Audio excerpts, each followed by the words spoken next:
Assalomu alaykum aziz talabalar. Men Denov tadbirkorlik va pedagogika instituti pedagogika fakulteti boshlang'ich ta'lim metodikasi kafedrasi o'qituvchisi Ergasheva Oyjamolman.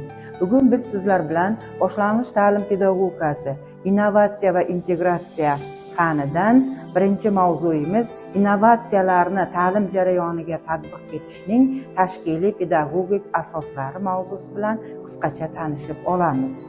Bugungi mavzuyimiz rejasi quyidagilardan iborat.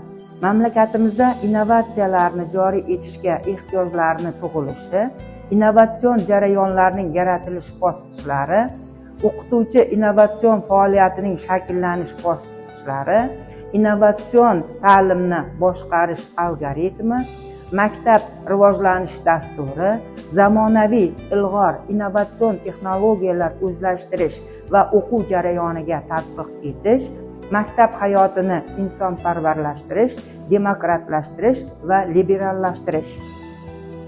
Innovatsiya so'zi lotin tilidan kelib chiqqan bo'lib, yangilikka oid, yangilik kiritish degan ma'noni bildiradi.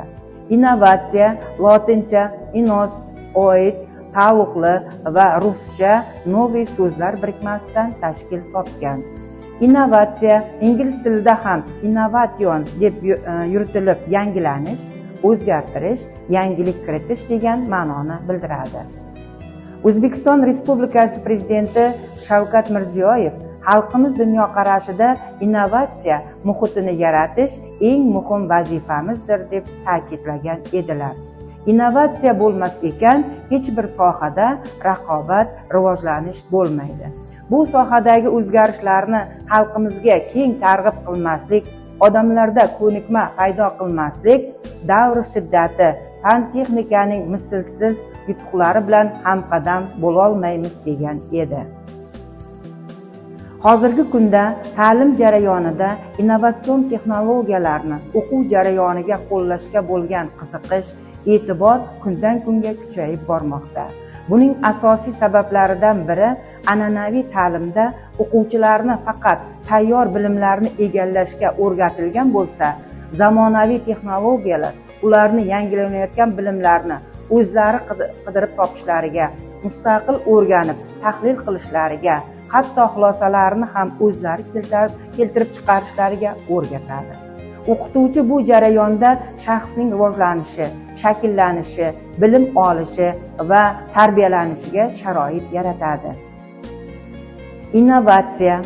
Innovatsiya bu bozor talabidan kelib chiqqan holda jarayonlar va mahsulotlarning sifatli o'sish samaradorligini ta'minlash uchun joriy etilgan yangilikdir.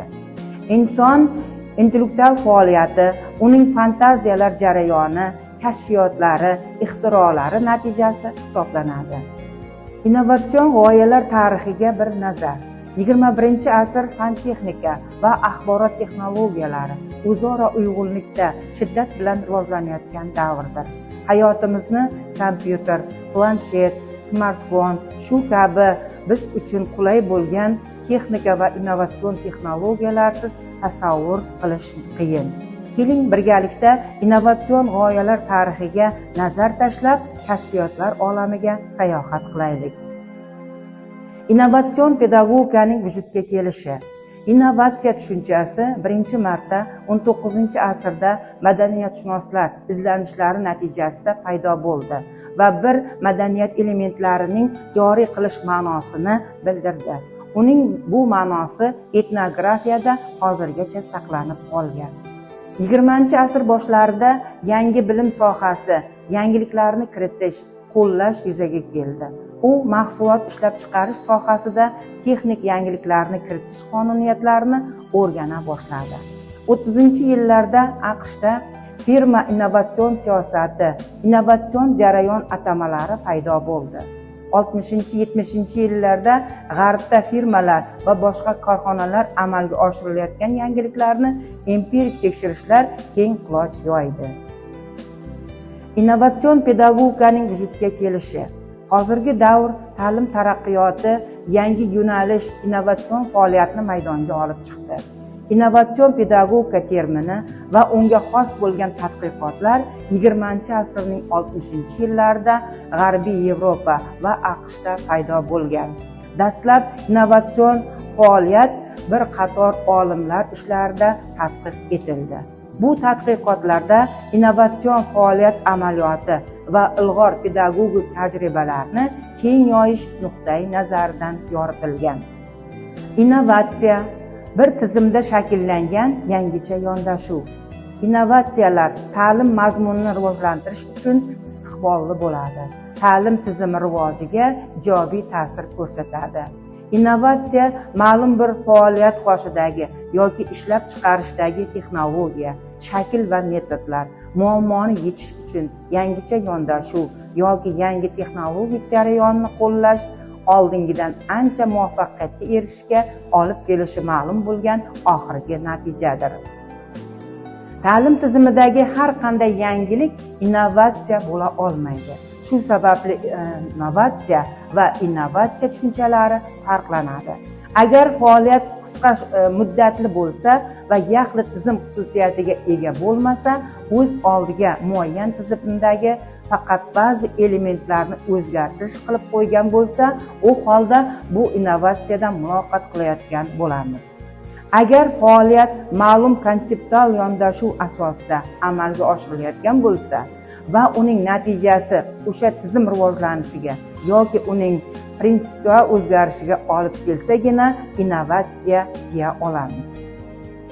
Novator yangilikni qabul qilish va amalga oshirishga tayyor shaxs. O'z shaxsiy pedagogik amaliyotida doimiy yangilik izlaydi, o'zlashtiradi, qo'llaydi. Innovatorlar yangiliklarni ta'lim mazmuni va mashg'ulotlar tizimida joriy qiluvchi shaxs. O'quv jarayoni taraqqiyoti va rivojlanish uchun yangiliklarni loyihalaydi. Zarur hollarda izlab tanlay oladi. Innovatsion ta'lim deganda odatda o'quv jarayoniga yangi, foydali elementlar olib kirish tushuniladi. Shuning uchun ta'lim tizimida innovatsiya o'zgartirish bilan bevosita bog'liq. Bunday o'zgartirishlar ta'lim tizimining maqsadiga, mazmuniga, metod texnologiyasiga, tashkil etish shakli va boshqaruv tizimiga, pedagogik faoliyatdagi o'ziga xoslik va o'quv bilish jarayonini tashkil etish, ta'lim darajasini nazorat qilish va baholash tizimiga, o'quv metodik ta'minotiga, tarbiyaviy ishlar tizimiga, o'quv reja va o'quv dasturlariga, o'quvchi va o'qituvchi faoliyatiga bog'liq. O'zbekistonda pedagogik innovatsiyalar 20-asrning 90-yillaridan boshlab bizning mamlakatimizda olimlar tomonidan maxsus o'rgana boshladilar. Mamlakatimizda pedagogik innovatsiyani rivojlantirish muammolari ustida pedagog olimlardan Aziz Xo'jayeva, Barberman, Mavlonova, Nishonaliyev, Said Ahmedov, Ochilovlar ilmiy izlanishlar olib bormoqdalar. Innovatika yangilikni yaratish, qonuniyatlarni o'zlashtirish va targ'ibotni o'rganadigan fan. 21-asr novotexnologiyalar asri. 21-asr boshlanganiga ham ancha bo'lib qoldi. Bu asr nanotexnologiyalar asri. Ertaklar haqiqatga aylangan, bir vaqtlar faqat orzu qilish mumkin bo'lgan narsalar oddiy hayotning bir qismiga, tarkibiga aylangan davr. Bu rivojlanishlar boshida inson turibdi. U mana shularni harakatga keltiradi, boshqaradi. Innovatsion pedagogikaning tatbiq qilinadigan sohalari: mamlakatimiz iqtisodiyoti, qishloq xo'jaligi, sog'liqni saqlash va oziq-ovqat tarmoqlarini rivojlantirishga qaratilgan mingdan ziyod loyihalar o'rganilmoqda. Ta'limda multimedialar. Multimedia kompyuter yordamida musiqa va ovozli ma'lumotlarni ko'rsatishni ta'minlaydi. Quyosh energiyasi asosida ishlaydigan telefon. Innovatsion g'oyalar, texnologiya va loyihalar 7-Respublika yarmarkasida Toshkent texnika universitetining 1-kurs talabasi Sirojiddin Nasriddinov MH1 telefonini taqdim etdi. Telefon original dizaynga ega, zarbaga chidamli, oynadan qilingan shaffof ekran ikki tomonlama ko'rsatishni ta'minlaydi. Yosh ixtirochining aytishicha, telefon naplyonka quyosh energiyasidan quvvat oladi. Shuningdek bir qator ta'minlangan.